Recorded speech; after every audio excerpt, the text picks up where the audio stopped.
Ada sebuah negara. Negara itu bukan negara Islam. Bukan negara Islam. Tapi perilakunya sangat Islami. Perilakunya Islami.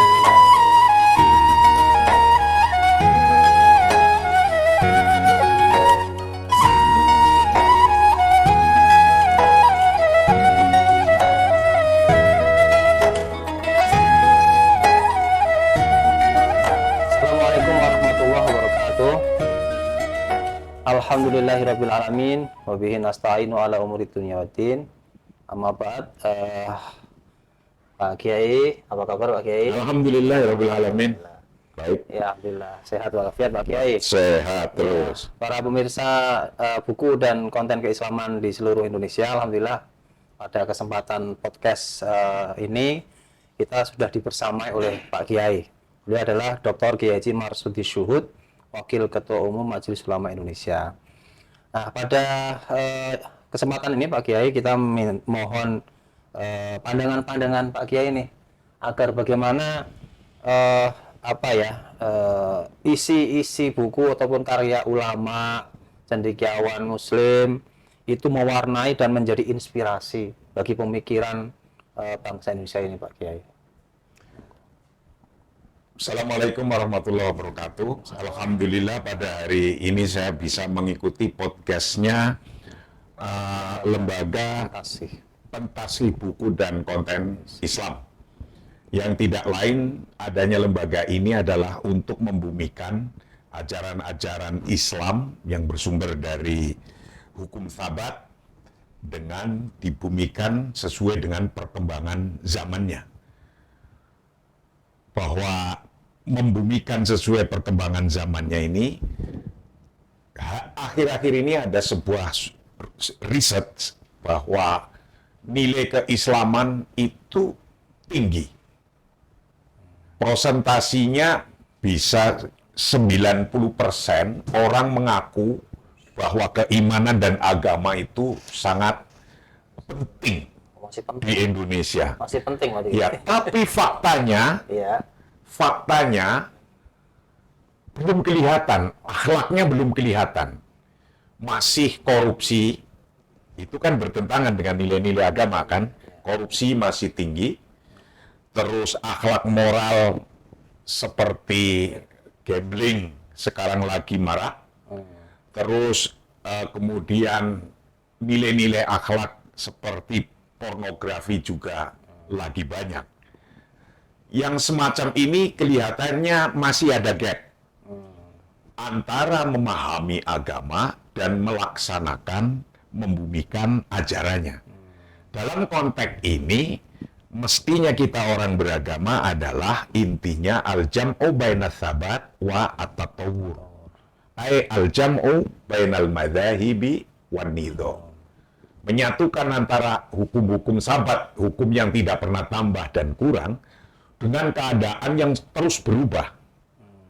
Tatawurat, perkembangan yang terus berubah. Hukum-hukumnya pun harus mengikuti itu. Berarti ketika dalam konteks ini, umat Islam harus mampu menyatukan bainal madzahib, antara pandangan-pandangan yang banyak perbedaan, menjadi nizam. Nizam aturan-aturan, baik nizam sosial dalam kita berkeluarga, dalam kita bersosialisasi dengan tetangga, dengan organisasi, dengan se-RW, dengan sekabupaten, dengan sebangsa dan setanah air, dan dengan sosialisasi masyarakat sedunia. Nah, bagaimana kita bisa membumikan itu dari yang pandangan berbeda-beda, mazhab yang berbeda-beda menjadi nizam, hukum-hukum sosial. Kalau sudah jadi hukum sosial, itu biasanya menjadi culture atau budaya. Nah, kita sebagai pemimpin muslim bagaimana membudayakan hukum-hukum itu, nizam itu, baik nizam sosial atau nizam yang sifatnya positif. Lah, menjadi culture, menjadi budaya. Karena budaya itu sendiri hasil daripada fikrah. Jadi Definisinya saya baca dalam satu kitab Quwwatut Taghyir, The Power of Change, itu bahwa al-adah hiya fikrah wa du'ahan nas fi dhihni. Kultur budaya yang dilakukan di satu tempat itu timbulnya dari sebuah pikiran-pikiran. Tapi pikiran itu sudah tumancep di hati. Kalau misalnya sudah menjadi kebiasaan, menjadi masyarakat itu sudah menjadi adah, itu kalau tidak dilakukan ada sesuatu yang hilang. Nah, yang semacam ini sesungguhnya tokoh-tokoh agama itu menuju ke situ. Kan banyak sekarang contoh nih, Ya, tahlil, ya. maulid, Isra Mi'raj. Itu kan sesuatu yang sudah jadi budaya. Ya. Karena sudah jadi budaya, kalau ada kejadian apa yang belum dilakukan tahlilnya, itu rasanya kayak ada sesuatu yang hilang. Nah, inilah sesungguhnya tokoh-tokoh Islam, Ustadz Kiai membudayakan.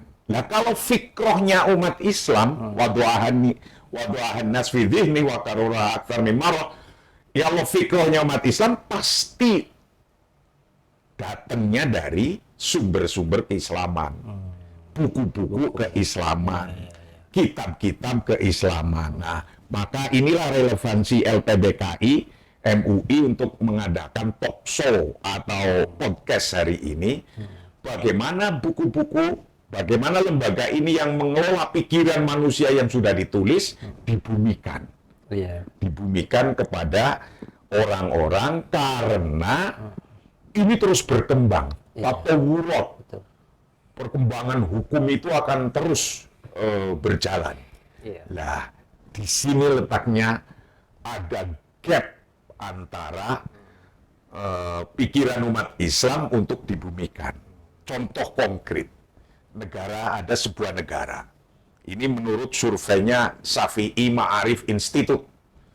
Ada sebuah negara. Negara itu bukan negara Islam. Bukan negara Islam. Tapi perilakunya sangat Islami. Perilakunya Islami. Ngantri, itu kan ketertiban. Kebersihan, ini ngantri, kebersihan, itu kan pendidikan Islam kan? Ajaran Islam kan?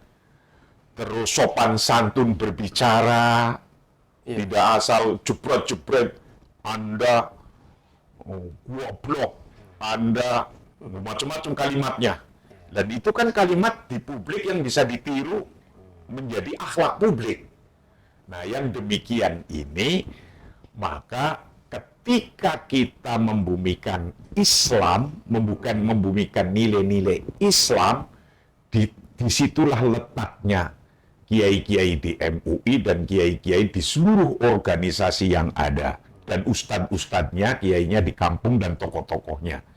Bagaimana membumikan menjadi akhlak. Karena dari nilai-nilai sumber keislaman, yaitu kitab-kitab sucinya, dijadikan nomor 2-nya menjadi hukum. Setelah jadi hukum, kemudian dilaksanakan menjadi budaya. Jadi ketika hukum bisa jadi hukum sosial, kalau sosial itu punishment-nya dari masyarakat sekeliling situ sendiri.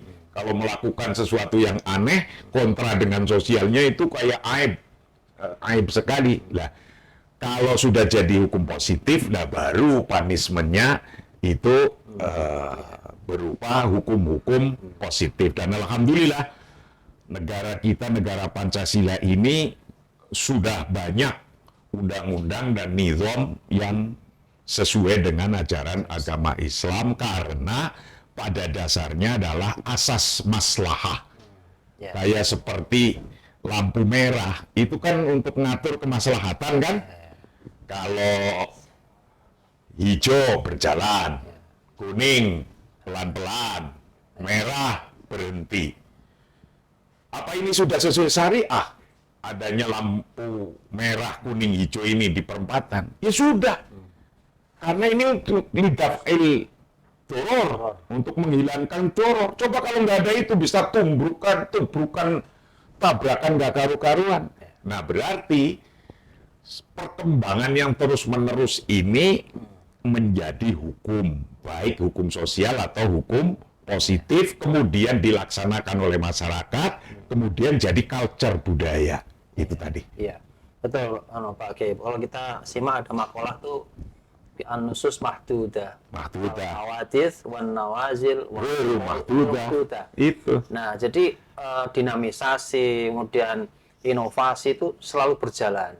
Sementara teks-teks keislaman kan ya terbatas. Terbatas. Apalagi Pak Kiai nanti menurut pandangan Pak Kiai itu kan problemnya kalau begitu yang harus kita cari solusinya kan Pak Kiai tadi menyebutkan adalah masalah pembumiannya, pembiasaannya sampai menjadi konon publik tadi sosial. Sementara kalau kita perhatikan Pak Kiai dulu, mungkin waktu zaman Pak Kiai masih di pesantren tahun ya ada yang 70-an sampai sekarang itu kan tradisinya tuh pertama para kiai kita dulu kan tradisinya tradisi kitabi. Taklifatnya banyak, karya-karyanya banyak sekali yang kitab-kitab itu. Kemudian kita perhatikan bergeser menjadi tradisi khitobi. Jadi ceramah, ngaji ceramah di mana di podium. Nah, sekarang ini bergeser lagi sepertinya menjadi tradisi YouTube. YouTube sudah jadi. Nah, sementara akses-akses umat dari kitab-kitab ataupun karya ulama itu biar sampai itu dengan mekanisme seperti tadi yang efektif menurut Kiai gimana? Jadi satu, bahwa tadi di depan saya katakan al-jam'u baina sabat wa tatawwur. YouTube termasuk tatawwurat. Termasuk perkembangan yang harus diikuti. YouTube atau medsos itu adalah suatu perkembangan manusia yang bisa digunakan sebagai alat kita. Mereka harus tunduk kepada kita, alat itu. Jangan kita tunduk kepada alat itu. Kitalah yang menggunakan alat itu. Ketika sekarang sudah menjadi YouTuber, Kiai pun dituntut menjadi YouTuber untuk menyampaikan hal-hal sesuatu yang bisa mempengaruhi orang menjadi lebih baik. Lakukan saja. Jadi Kiai YouTuber. Hari ini tuntutannya sampai begitu. Lakukan itu untuk bagaimana memasarkan hal-hal baik untuk membumikan ajaran-ajaran agama itu. Begitu pula medsosnya. Medsosnya juga demikian. Maka akan terus berkembang hari ini. Ketika kitab itu satu rak tidak cukup, satu rumah tidak cukup, sekarang juga dicantolin seluruh kitab rasanya. Zaman dulu kepengen baca kitab saja, saya itu ingat bapak saya itu saya minta kitab Ihya Ulumuddin, belum beli jual sapi. Bapak saya itu untuk beli kitab Ihya zaman itu. Nah sekarang enggak itu. Sekarang ingin kitab Ihya saja, tinggal ngedolor sudah ada itu. Nah ini kemudahan-kemudahannya. Nah dari kitab itu kemudian dilingkan sehingga nanti orang butuh hukum apa itu kemudian bisa ngeklik menanya, bertanya. Memang ada pergeseran. Kalau dulu ada pertanyaan kecil, tanyanya ke kiai setempat, ke guru-guru, ke ustadz, ke syekh. Sekarang tanyanya langsung ke syekh Google. Nah, itu langsung tanyanya ke situ. Nah, kalau isinya syekh Google itu adalah sesuatu yang kurang positif jawabnya, tidak ada referensi yang jelas, kan berbahaya. Maka kitalah MUI atau Kiai Ustadz hendaknya bisa mengikut upload di satu sumber yang bisa orang lain mengedownload ketika ada pertanyaan-pertanyaan dari kita yang punya ilmu ini. Jangan sampai yang mengupload itu orang yang masih kurang ilmunya, kurang referensinya, kurang baca bukunya, kurang dasar-dasarnya, tapi karena pandai mengupload maka dibaca oleh orang. Itu intinya. Ya betul. Jadi persis Pak Kiai itu apa yang terjadi dengan saat ini yang disebut dengan era disrupsi itu Pak Kiai. Era disrupsi itu ketidakbenaran yang viral itu seolah-olah menjadi suatu kebenaran. Jadi ketidakbenaran yang diulang-ulang terus seperti menjadi kebenaran. Sebaliknya, suatu hal yang benar karena kalah viral, dia menjadi tidak suatu benar itu sendiri. Nah, problemnya kan di situ, sehingga MUI ini kira-kira tadi message dari Pak Kiai kan berarti ayo rebutan ngisi pasar gitu. Rebutan ngisi pasar baik media sosial atau media apapun dipenuhi oleh narasi-narasi yang konstruktif, narasi agama yang positif, sehingga ini meminimalisir peredaran atau konsumsi publik terhadap konten-konten yang negatif. Nah, masalahnya itu Pak Kiai, mungkin pemikiran Pak Kiai untuk memicu giroh ke sana ini nih, kan masih ada gap nih, terutama para kiai kita yang sebelum era milenial ini kan tradisinya masih tradisi kadang-kadang tradisinya masih tradisional banget, nulis tapi tidak diupload. Nah, ini kira-kira peran MUI untuk mengatrol ini, mengelevatori ini, sehingga wacana-wacana yang positif, konten-konten positif ini menjadi penuh untuk dikonsumsi publik ini, apa yang bisa diperankan oleh MUI? Ada 6 juta santri di Indonesia yang di pesantren, dari pesantren 26.664 pesantren, kira-kira santrinya 6 juta. Itu belum sekolahan sanawiyah, aliyah, atau YIN, UIN. Belum dari situ, atau Ma'had Ali. Sesungguhnya kita punya sumber daya manusia yang cukup. MUI atau kiai atau ustadz atau bahkan organisasinya ini mengajari ini. Artinya zaman saya dulu di pesantren tahun 80-an 70 sekian, itu saya diajari oleh asosiasi atau perkumpulan wartawan Indonesia, PWI dulu, PWI. Oleh tokoh-tokoh nasional ketika itu zaman masih Soeharto. Saya udah diajari begitu untuk menulis. Artinya untuk fa'amma bini'mati rabbika fahadis. Kenikmatan yang kita sudah dapatkan ini, kenikmatan agama Islam yang sudah ada di Indonesia ini, itu hendaknya harus terus-menerus fahadis. Diceritakan itu, dipublikasikan, disampaikan. Berarti kata kuncinya Fahadis kata kuncinya. Viralisasi. Harus. Ini viralisasi itu fahadis ini. Iya. Itu. Jadi harus disampaikan sesuai pada zamannya. Zaman sekarang fahadis alatnya bisa TikTok. Alatnya bisa YouTube. Alatnya bisa YouTube, Instagram. Alatnya macam-macam. Nah, alhamdulillah santri-santri saya itu saya buka akademi telekomunikasi. Karena hari ini mau jadi pedagang ya harus ngerti IT, mau jadi petani harus ngerti IT, apalagi mau jadi ustadz, jadi kiai harus tahu IT. Jadi pesantren saya sekarang anak-anaknya saya didik di ada akademi telekomunikasi. Hanya antara lain untuk itu, karena perkembangan zaman yang terus-menerus. Kadang kita gap. Dunia sudah sampai sini, kita belum nyampe. Nah, human resource yang ada di pesantren, di sekolah-sekolah, di UIN, ini banyak. Kami harap organisasi-organisasi keislaman, dan termasuk MUI, termasuk LPBKI, ngadain pelatihan khusus untuk ini. Untuk bagaimana kita menyesuaikan cara menyampaikan dakwahnya kepada publik yang biar langsung nyampe. Jangan sampai masyarakat mencari sumber lewat Syekh Google, kita kekurangan sumber di situ. Ini jangan sampai. Nanti ketika kekurangan sumber, adanya Syekh Google jawab yang kurang sesuai, nah di situ sesungguhnya kekurangan kita. Betul. Itu. Iya, jadi benar Pak Kiai. Mungkin para ulama itu perannya seperti ini ya, penggembala sungguhnya. Kan man ro'a gonaman fana mayakuluhu dhi'bu.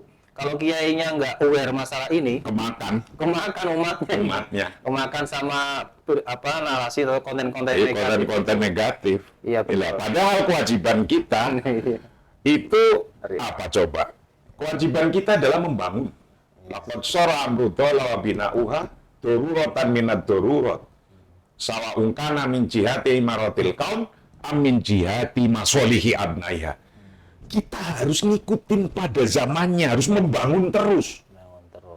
terus membangun, menyesuaikan. Sawa'un kana min jihati imaratil kaun. Baik itu adalah kita membangun yang infrastruktur seperti infrastrukturnya telekomunikasi hari ini. Kita harus ngikutin.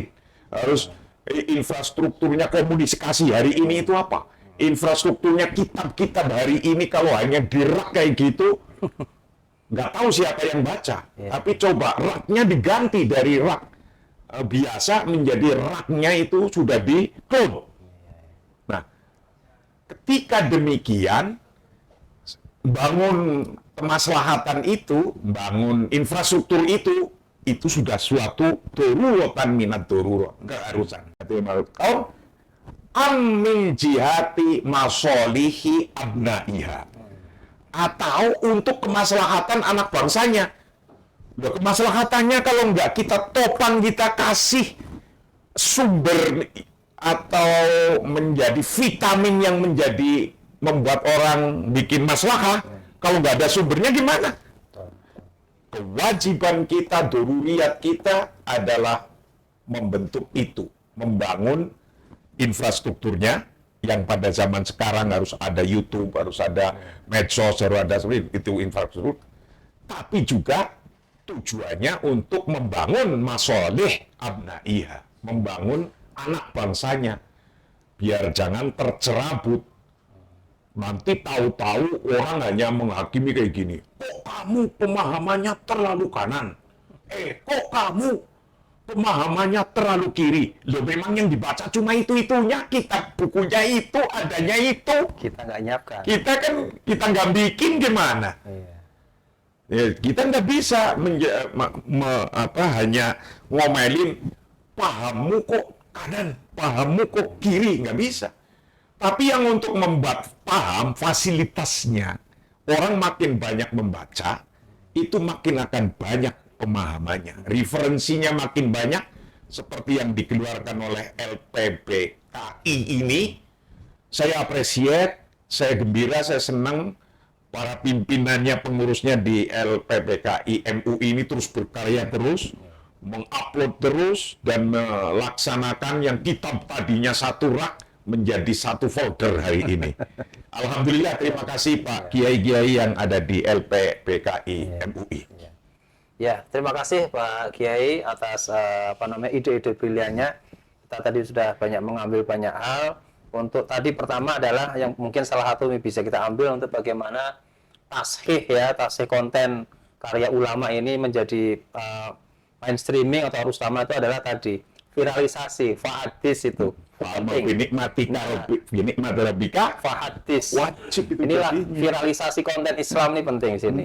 Yang kedua adalah albina, yaitu kita menyiapkan bangunan-bangunan infrastruktur agar memfasilitasi pilihan-pilihan positif bagi para pembaca ataupun penikmat konten keislaman, sehingga tidak ada kata lain bahwa tidak bisa mengelak bahwa konten Islam ada yang positif, konten Islam ada yang konstruktif. Kita siapkan dari Majelis Islam Indonesia.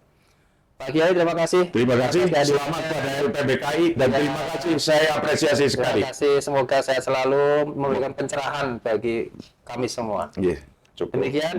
Assalamualaikum warahmatullahi wabarakatuh. Waalaikumsalam warahmatullahi wabarakatuh.